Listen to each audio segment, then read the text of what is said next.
Those who can't do, teach. The words echoed in my head as I stood at the front of my AP chemistry classroom, watching my students huddle over their lab equipment. My father had thrown that phrase at me countless times over the years, each time with increasing disappointment and disdain. I'm Emily Chen, 34, and according to my parents, I'm the family disappointment. The daughter who threw away her Stanford chemistry degree to become a high school teacher instead of joining the family's luxury cosmetics empire, Golden Glow Beauty. Ms. Chen, I think we've done it. Jenny Martinez's excited voice snapped me back to the present. I walked over to her lab station where she and her partner had successfully synthesized aspirin, a challenging experiment I designed to prepare them for their AP exam. Excellent work, I smiled, examining their pristine white crystals. Your procedure was meticulous. This is pharmaceutical grade. Jenny beamed with pride, and I felt that familiar warmth spread through my chest. This was why I chose teaching over the family business. These moments of discovery, of helping young minds unlock their potential, they were worth more than all the luxury creams and serums my parents sold. My phone buzzed in my lab coat pocket. Speaking of family, Mom's name flashed across the screen. I let it go to voicemail. She'd been calling daily for the past week, ever since Dad's terse message about urgent family matters to discuss. I already knew what they wanted. The business news had been full of rumors about Golden Glow Beauty's financial troubles. After class, I finally listened to her voicemail. Emily, please. We need to have a family dinner tonight. Your father, things aren't good. Come to the house at 7. Her voice cracked at the end. I sighed, gathering my papers. Part of me wanted to ignore it, to let them stew in whatever crisis they created. But 12 years of Chinese filial piety programming doesn't disappear overnight. At 6:45, I pulled up to their sprawling mansion in the elite Hillsborough neighborhood, the one they'd bought when Golden Glow Beauty first hit it big. The house looked the same as always, perfectly manicured lawn, imported Italian marble fountains, gleaming windows. But something felt different. The usual army of gardeners was missing. The fountains weren't running, small signs that something was off. Mom opened the door before I could ring the bell. She'd aged since I'd last seen her 6 months ago. New worry lines creased her forehead, and her designer outfit couldn't hide how much weight she'd lost. Emily, you came. She pulled me into a desperate hug that set off more alarm bells. My mother wasn't the hugging type. Dad sat in his usual spot at the head of their massive dining table, but he too looked different. The arrogant businessman who'd always commanded every room was gone, replaced by someone who looked old, defeated. Sit down, Emily. His voice had lost its usual boom. We need to talk about the future of this family. I took my old seat, noting the absence of their usual house staff. No cook bringing out elaborate dishes, no maid hovering to refill water glasses, just takeout containers from a local Chinese restaurant, something I'd never seen in this house before. The business is in trouble, Dad said bluntly. Major trouble. The new sustainable beauty startups have been eating away at our market share. Our latest product line failed FDA approval. And now, he swallowed hard, we're facing bankruptcy. The words hung in the air. Golden Glow Beauty had been their pride and joy for 30 years, built from nothing into a multi-million-dollar empire of luxury skincare products. The source of their wealth, their status, their identity. How bad is it? I asked quietly. We've mortgaged everything trying to keep the company afloat, Mom replied, her voice trembling. The house, our investments, everything. If we can't raise capital in the next 2 weeks, she couldn't finish the sentence. Which is why we need to discuss your trust fund, Dad cut in. Ah, there it was. The real reason for this dinner. What trust fund? I kept my voice neutral. You cut me off when I chose teaching over the family business, remember? Dad had the grace to look uncomfortable. The trust fund your grandmother left you. Your mother's mother. Now that was interesting. Nai had passed away last year, but I'd never heard anything about a trust fund. Though it explained why she'd always slip me red envelopes full of cash, even long after I'd grown up, telling me to save it for my future. Your grandmother, she was always stubborn about keeping that money separate from the family business, Mom explained. She set it up so only you could access it. We need you to loan that money to the company, just temporarily, until we get through this rough patch. I sat back, memories flooding in. The day I have announced my decision to teach, Dad had exploded. Teachers are nothing. You could run this company, be somebody important. Instead, you want to waste your life babysitting other people's children? Mom had tried to play mediator, but ultimately sided with him. Think of the family name Emily. What will people say when they hear our daughter is just a teacher? They cut off my credit cards, canceled my car lease, kicked me out of the family home. I've lived on ramen noodles that first year of teaching, sharing a tiny apartment with 3 other new teachers. But I'd made it work, built my own life, my own success. And now they wanted my money. How much are we talking about? I asked. 2 million, Dad replied. Your grandmother was quite generous. $2 million. I had no idea. Nai had always lived modestly, clipping coupons and bargain hunting despite the family's wealth. Now I understood. She'd been saving it all for me. If we can get that capital injection, we can keep the creditors at bay. Dad continued, a hint of his old confidence returning. Restructure the company. Maybe bring in some of those sustainable ingredients the market wants. In 6 months, a year at most, we'll pay you back with interest. I stood up slowly, smoothing my simple dress. I need time to think about this. There isn't time. Dad's fist hit the table. We need an answer now. The bank is breathing down our necks. Then my answer is no. The silence was deafening. No. Mom's voice was barely a whisper. But, we're your parents. Yes, you are. The same parents who told me I was throwing my life away, who said teaching was beneath our family's dignity, who cut me off completely when I didn't bow to your wishes. My voice remained calm, but I could feel years of hurt bubbling beneath the surface. That was different, Dad protested. We were trying to protect you, guide you to a better life.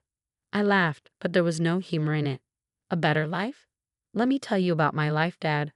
I have former students who are now doctors, researchers, engineers. One is about to defend her PhD thesis in biochemistry. When they succeed, they come back to thank me for believing in them, for pushing them to excel. That's worth more than all your luxury face creams. But the family legacy. Mom cried. Everything we built, it will all be gone. Maybe it should be. The words came out before I could stop them. Maybe it's time for something new, something better. Dad's face turned an alarming shade of red. How dare you? After everything we've done for you? Everything you've done? Now the anger did seep into my voice. Let's talk about what you've done. You belittled my choices, mocked my career, cut me off from the family. And now you want me to hand over my inheritance to save your failing company? I picked up my purse. The answer is no. Not today, not ever. Nai left that money to me because she believed in me, not in Golden Glow beauty. Emily, please. Mom grabbed my arm. We're about to lose everything. Where will we live? What will people say? I gently removed her hand. You have a mansion full of designer furniture, luxury cars in the garage, art worth hundreds of thousands. Sell it. Downsize. Live like normal people for a while. I headed for the door. You might learn something. If you walk out that door, Dad's voice shook with rage, you are no longer our daughter. I turned back one last time. You made that decision 12 years ago, Dad. Tonight just confirmed it was the right one. The drive home was a blur. My hands shook on the steering wheel as years of pent-up emotions crashed over me. Part of me felt guilty. They were still my parents, after all. But a stronger part felt free, like I'd finally broken chains I hadn't even known I was wearing. My phone buzzed with text messages, Mom begging me to reconsider, Dad threatening to contest Nai's will. I blocked their numbers. At home, I poured a glass of wine and pulled out the latest stack of lab reports to grade. Life would go on. I had papers to mark, lessons to plan, students who needed me. But as I sat there, a plan started forming in my mind. Maybe there was a way to make something good come from all this. Something that would honor Nai's memory and show my parents what real success looked like. 2 weeks after that fateful dinner, I stood in my classroom after hours, staring at the aging equipment my students used for their chemistry experiments. Some of the glassware was chipped. The electronic balances were temperamental. The spectrophotometer hadn't worked properly in years. Our school, like most public schools, struggled with funding. Every year I spent thousands of my own money on supplies, but it was never enough. Now, with $2 million from Nai's trust fund, I could do something bigger. My phone buzzed. A news alert. Golden Glow beauty files for Chapter 11 bankruptcy. Below was a photo of my father leaving the courthouse, looking aged and defeated. My mother clutched his arm, hiding behind large sunglasses. I felt a twinge of, not exactly guilt, but something close to it. Then another message popped up from my realtor. The property you inquired about is available. When would you like to view it? I smiled, grabbing my keys. It was time to put my plan into action. The building was perfect, an old warehouse just 10 minutes from the school, with high ceilings and excellent ventilation. Most importantly, it had the right zoning for what I had in mind. I'll take it, I told the realtor. Full asking price, but I need a quick closing. 3 days later, I sat in my lawyer's office, signing the paperwork to create the Chen STEM Foundation. Its mission, to provide advanced science education opportunities to underprivileged students. The warehouse would become our first facility, a fully equipped chemistry lab where students could conduct college-level research. I was reviewing renovation plans when Jenny Martinez, my star student, knocked on my classroom door. Ms. Chen, can I ask you something? Of course, I set aside the blueprints. I got accepted to Stanford. She burst out, practically bouncing with excitement. Full scholarship for chemistry. My heart swelled with pride. Jenny, that's amazing. But her face fell slightly. My parents are worried. They say even with the scholarship, there will be other expenses. Lab fees, books, living costs. They don't know if they can afford it. I thought of my father's words. Those who can't do, teach. Well, sometimes those who teach can do something extraordinary. Actually, Jenny, I'm starting a foundation. We'll be offering scholarships to cover exactly those kinds of expenses. Would you like to be our first recipient? Her eyes widened. Really? But why me? Because you have the same passion for chemistry that I had at your age. The same drive to learn, to discover, to make things better. I pulled out a brochure I've been working on. And I have something else to ask you. How would you like a summer job? Over the next few months, the warehouse transformed into a state-of-the-art research facility. Professional-grade equipment filled the labs.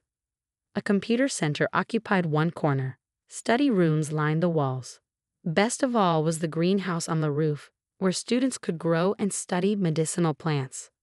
Word spread quickly. Other teachers began referring their most promising students. Local tech companies offered internship programs. A major university proposed a partnership for their student teachers.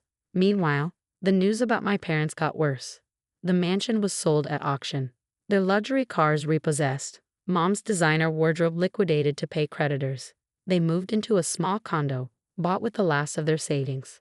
I heard all this secondhand through mutual acquaintances. I maintained my block on their numbers, focused instead on my work.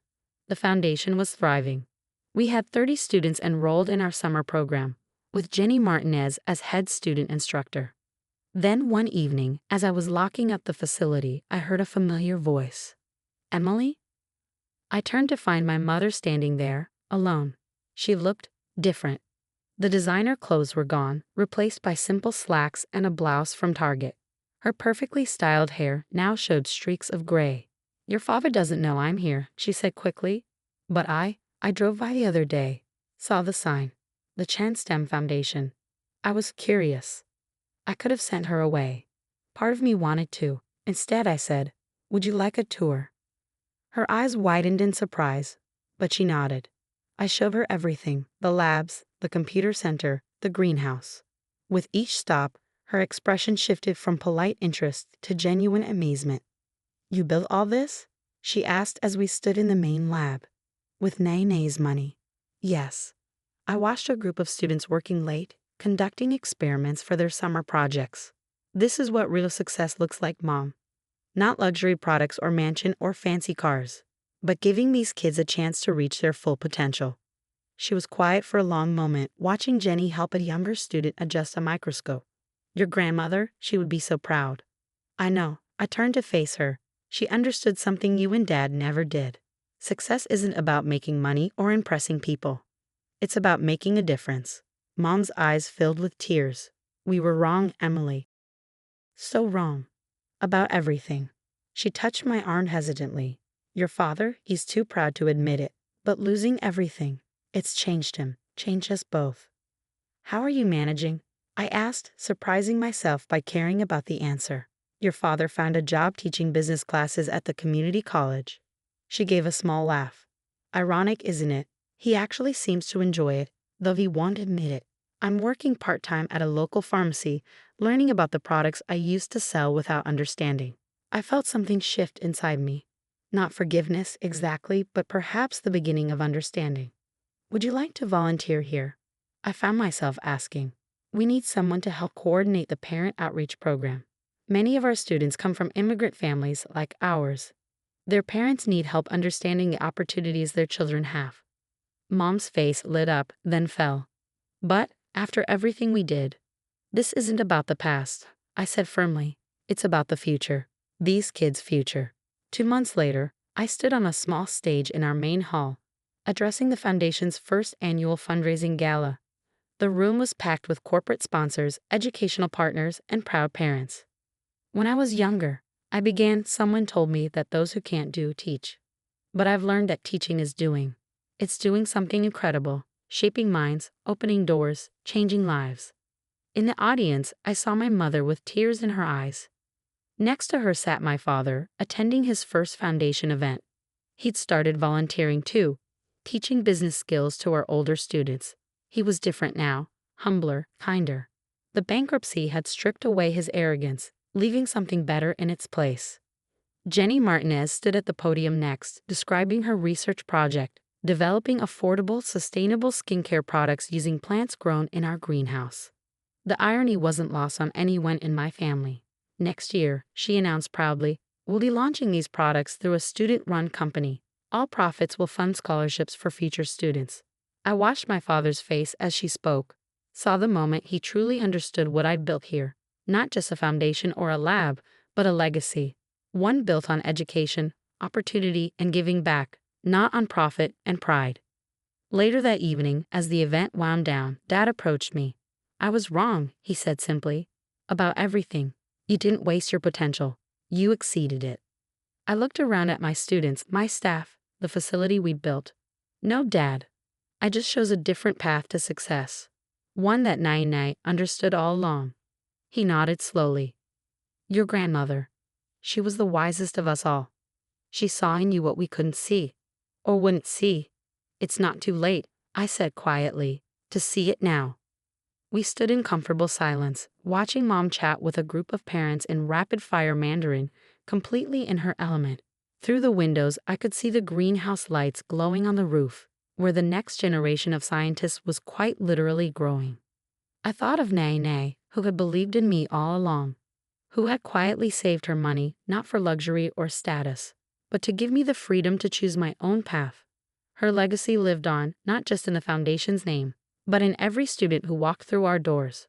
Sometimes the best revenge isn't about getting even. It's about proving them wrong by doing something right, something meaningful, something that changes not just your own life, but the lives of others. As I looked around at everything we'd built, the labs, the students, the reconciling family, I knew Nai would be proud, not just of the Foundation, but of how her gift had healed old wounds and opened new possibilities. This was success. This was legacy. This was everything.